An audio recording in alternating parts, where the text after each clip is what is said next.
With me in the studios today, I have a very special guest all the way from South Africa.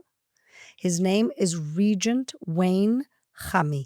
He is the regent, the leader of the Khoi tribe, one of the first indigenous tribe of South Africa. And it's really wonderful having you here. Thank you so much, Regent. Thank you very much. It's what an honor to be in your beautiful city. It's a beautiful city, right? Absolutely. You like it here? Yeah, my problem is I went to the market uphill from the hotel, and when I returned, it was uphill. It was uphill. Well, it's a city of hills. That's the problem with Jerusalem. You get your exercise here. You get your exercise, you get some strong legs. Yes. It's such a pleasure walking through the city. So much to see, so historically rich. Yes, it is. It is revitalizing. It's good for your soul. Thank you so much. Jerusalem. Thank you so much for saying that. We met over a year ago when we opened up the Indigenous Embassy of Jerusalem for the First Nations indigenous tribes from all over the world that came to bless Jerusalem. And you said something there on stage that I will never forget for the rest of my life. I will carry it with me. You said, if the Jewish people are not indigenous to the land of Israel, nobody is indigenous anywhere. Yeah. The Jewish nation has got the most, I believe, comprehensive, written history that's verifiable, not just in the stones, but in the books, in the annals of their friends and the enemies. So there's no other place we can call the homeland of the Jewish nation than this Holy Land. So I stand by what I said, and I believe that it to be true. Everywhere around the world where there's people, you will now find the Jewish scriptures. The Old, like we call it, the Old and the New Testament. And a lot of people, the majority of the world, know the history of the Jews. The calling of Abraham, the first Hebrews, the covenant that Hashem made with them, the time in Egypt and their redemption, the glorious stories of the kings and the judges of King David. You can ask children about the battle of David and Goliath, and they will be able to tell you. Nearly in every nation, people speak about David and Goliath. They refer to what happened thousands of years ago in this land. And not so far from us, we have the city of David. Nobody can deny this. It's not something you suck out of your thumb. It's not something. Everybody that is against the word of the Almighty will deny Jewish indigeneity in this land. So yes, the Jews are from here. They belong here, and they will never leave here. God bless you for your support. Regent, you are from also an indigenous tribe of your land. Tell us a little bit about the Khoi tribe. Thank you very much. I love speaking about the Khoi people. The Khoi are the first nation of Southern Africa, the southernmost part of the African continent. In fact, we are two sister nations, the Khoi and the San. The San is more on the inland side and on the coastal side, and a little bit on the inside is the Khoi people. Everybody who came to the southern part of Africa found us there. The Chinese, the Portuguese, the English, the Dutch, even tribes from North Africa that came down found us there. So we regard ourselves as the first, rightfully so, the First Nations. And even in our culture, there's not a lot of written records. Most of our records are the drawings of our people in the rocks. Yeah, that is where we are from. That's where I am from. Khoi has got, like the nation of Israel's got 12 tribes. There's quite a few tribes in the Khoi people. The Nama, the Kochukwa, the Hainekwa, the Hesekwas, the Inkwas. So there's many Kwa, meaning people. There's many tribes that form the Khoi nation. Unfortunately, we are not united. We've also got splinter groups and different groups. But the Khoi is, we believe, a purposeful nation in Africa, in Southern Africa. We've got a threefold purpose.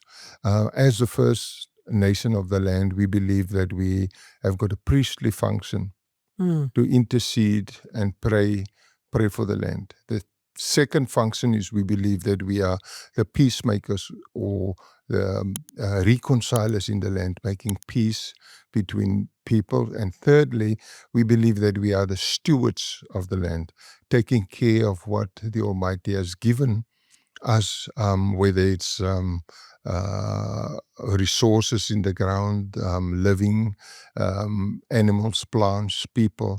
We need to take care of it. And so you're most welcome. I can't wait. To visit the southern parts of Africa. The Khoi was spread over different boundaries. So the boundaries in Southern Africa were colonial boundaries. So Namibia, Botswana, Zimbabwe, Lesotho, all those were colonial boundaries. And the Khoi lived in all those. In all of those. In all of this. So we call ourselves the Khoi of Southern Africa, not particularly South Africa, although South Africa has got a majority of the Khoi people. One interesting thing that you might not know is one of our tribes, one of our bigger tribes, is the Nama tribe. And the country Namibia is named after the Nama tribe. And the Namib Desert is named after the Nama tribe. What a glorious group of people is the Nama tribe. Mostly you find them in the north western parts of Southern Africa and in Namibia. Yeah. Wonderful. I can't wait. I can't wait to visit. And so essentially from your history, your people have been colonized many times. Yes. And you yourself had to live through one of those, I guess, colonizations, which was South Africa before it was dependent. Afrikaans, I guess, and apartheid. And so having lived through that, through apartheid, which maybe you can talk about a little bit, and you come here and you hear the accusations that Israel is an apartheid state. How does that make you feel? Yeah, thank you very much. This is very close to my heart to be able to correct this. Well, may I just step a little bit back and just tell you that many people came and wanted to conquer us. The Chinese came past, and I think they were more interested in trade. Then the Portuguese, and one of our greatest battles, we fought against the Portuguese at the Battle of Salt River. And the Viceroy d'Almeida with his men were defeated by the Khois. That stands out as one of our great victories. And that ensured that Portugal wasn't the colonizers. The Dutch came later, more than 100 years later, because the story of the Khoi was around the world, and they came with superior weaponry. And so you scared off the next colonizers after you beat the Portuguese? After we beat the Portuguese, they were not keen to come. Not keen to come back. And in 1600s, the Dutch came. First as traders, but then through deception and warfare, they unfortunately overwhelmed us. Mm. Going further hundreds of years, we experienced one of the darkest histories of humanity, called apartheid. Yeah. Apartheid was evil. It was entrenched. It was coded in the law books. It was enforced through the barrel of a gun.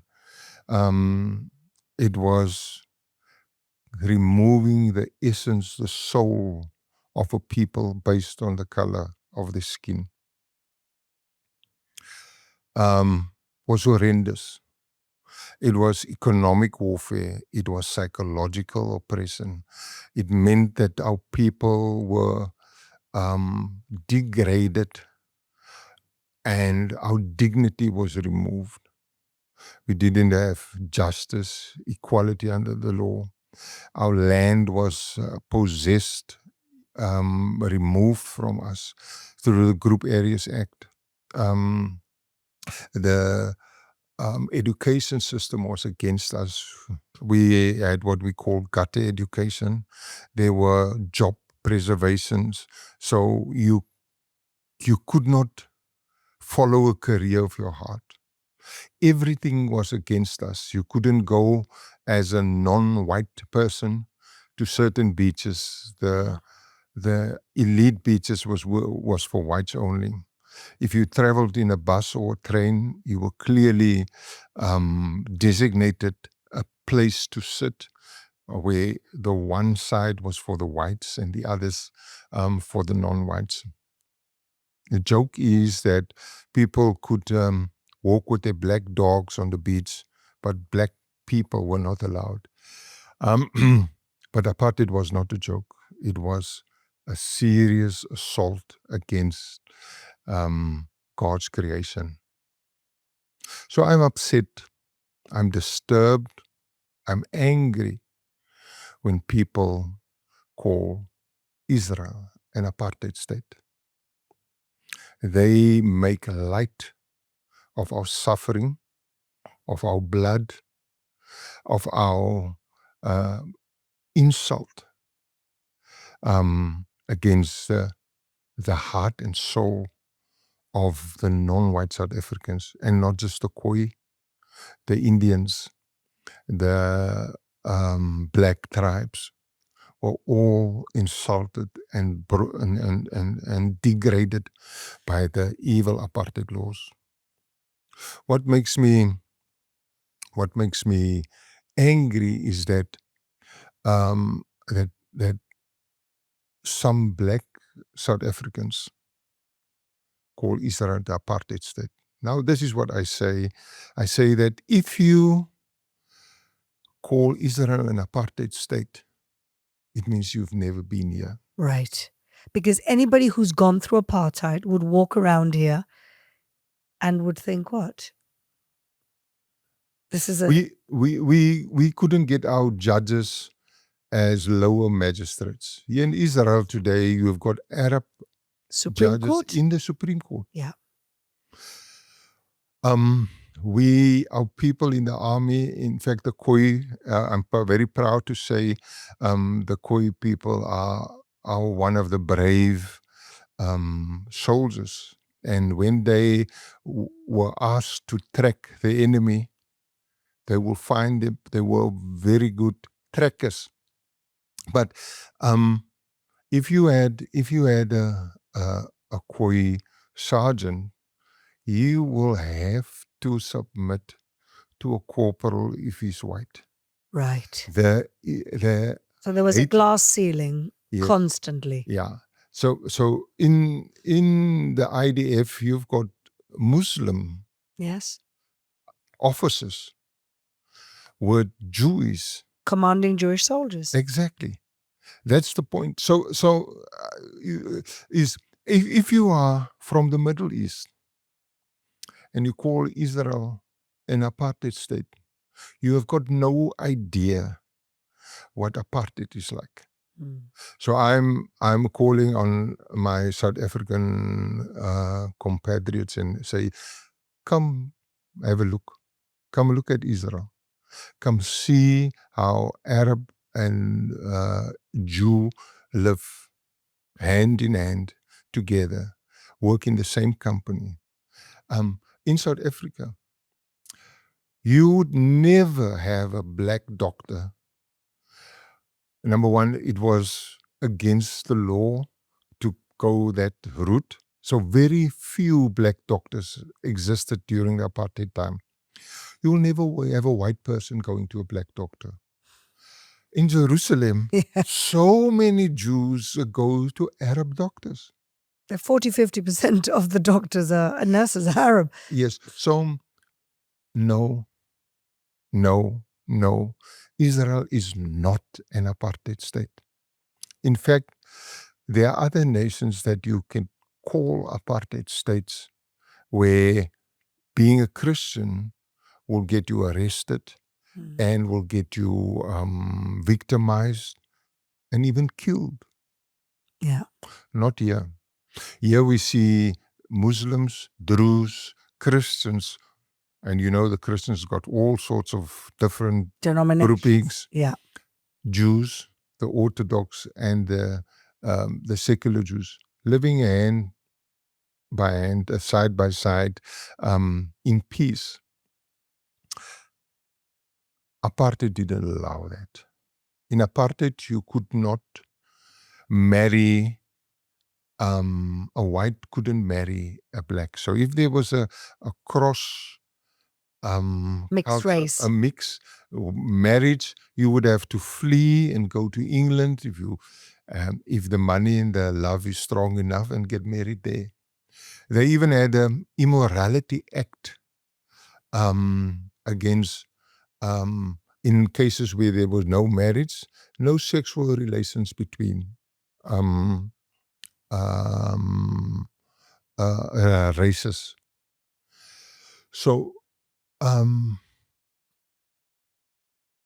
it was evil to the core. Apartheid was evil to the core. And it's 40 years and more after apartheid. And we still struggle with the scars and the trauma and the backlog, the economic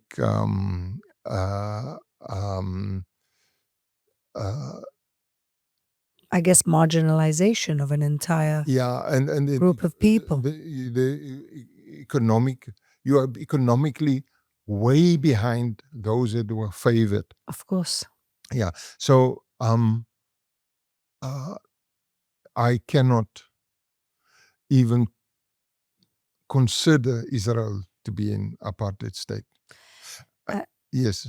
And Regent, what's gone wrong with the South African government that they've basically turned it into their mission to villainize, demonize Israel?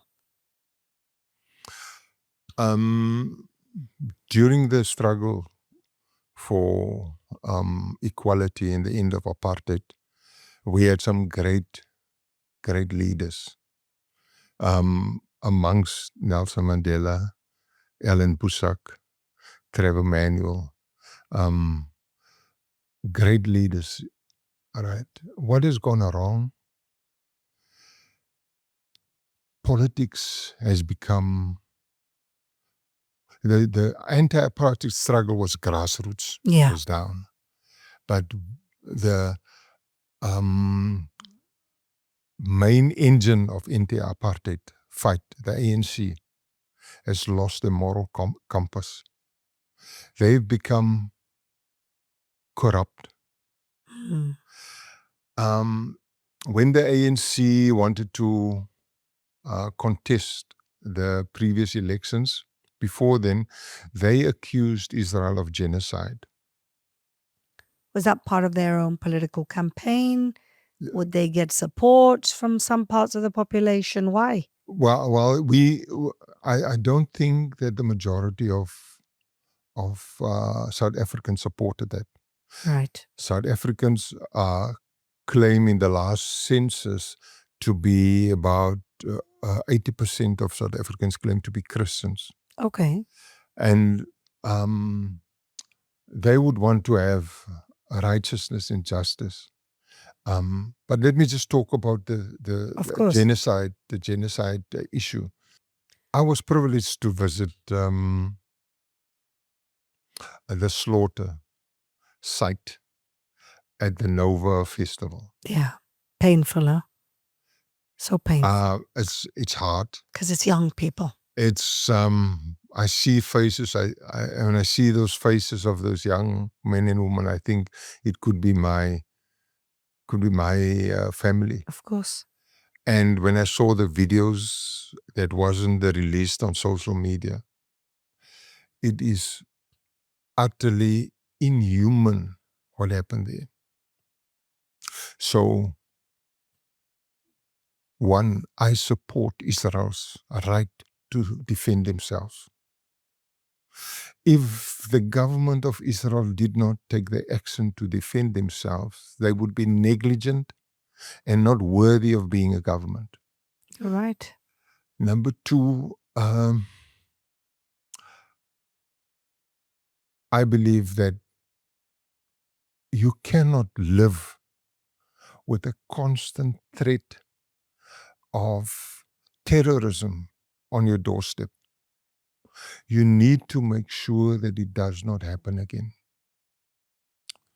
So when South Africa took Israel to the criminal court, I was rather upset.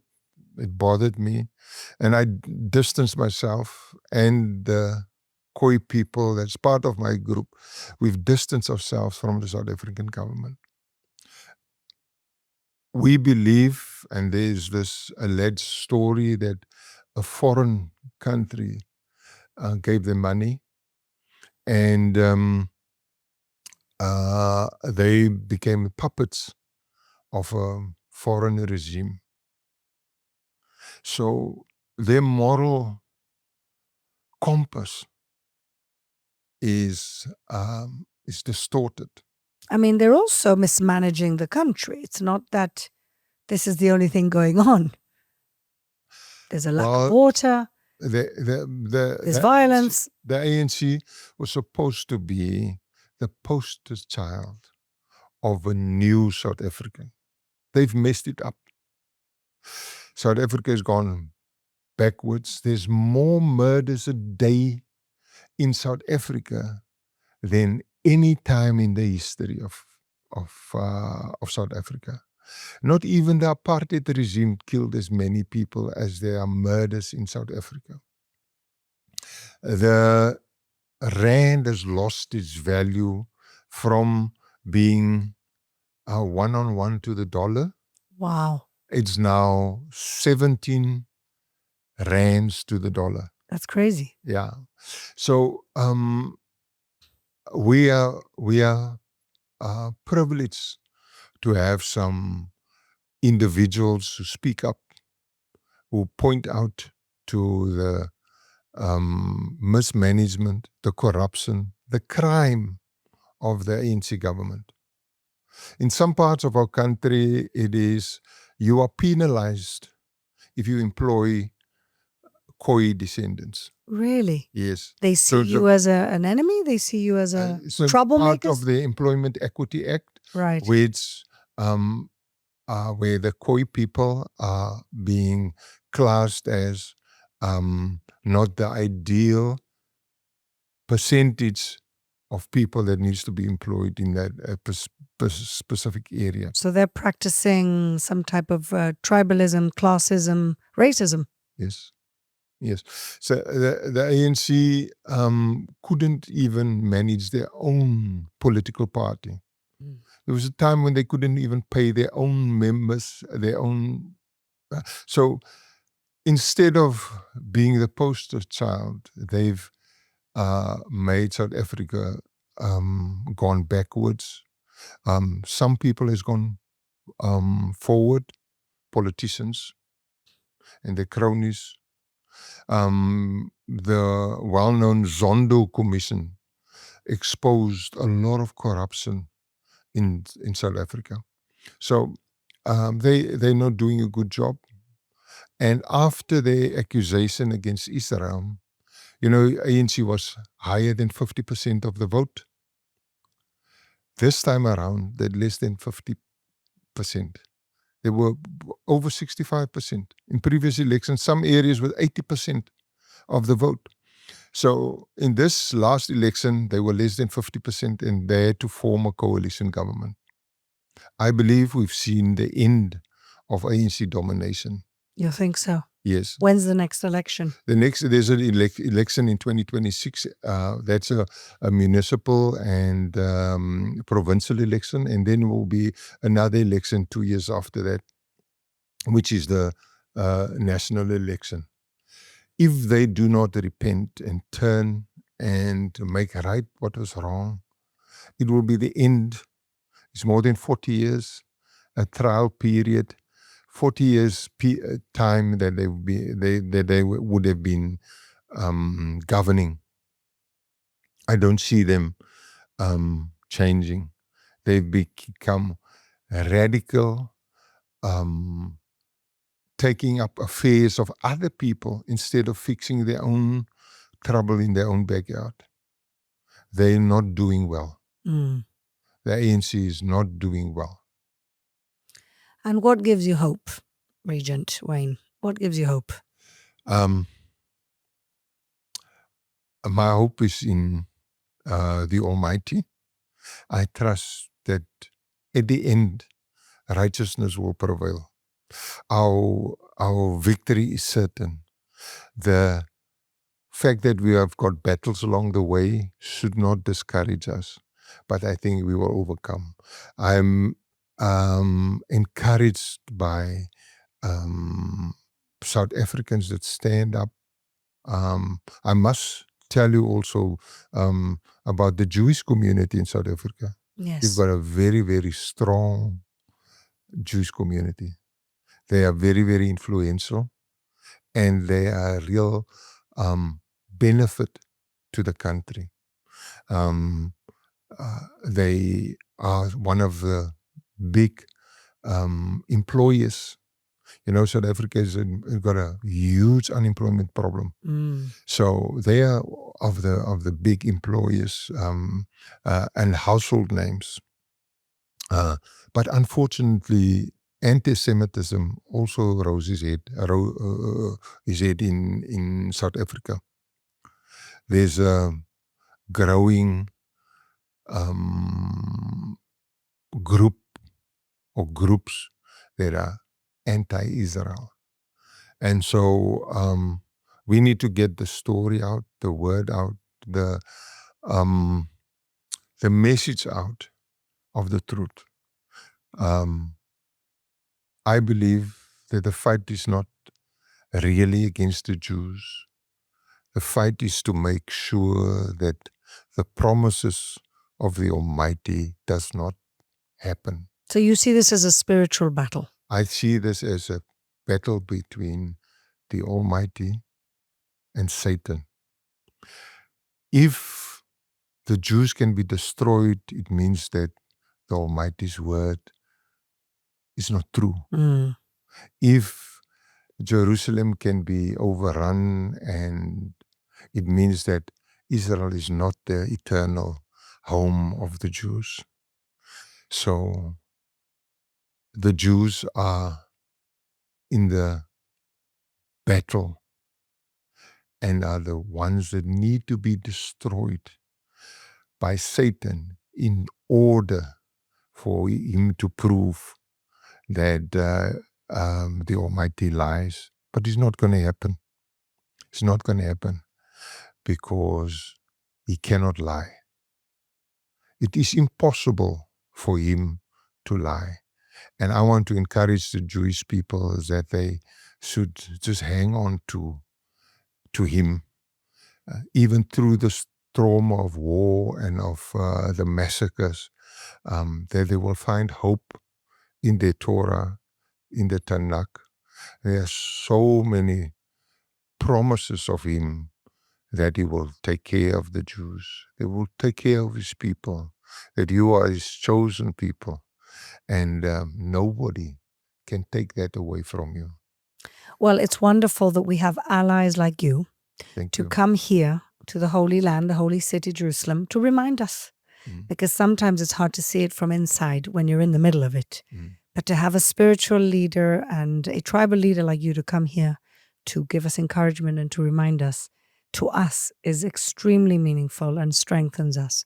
So, Regent Wayne Chami, really thank you so much for being here with us. It's wonderful to talk to you. Thank you. It was my honor. Long live Jerusalem. Amen. Amen. Thank you.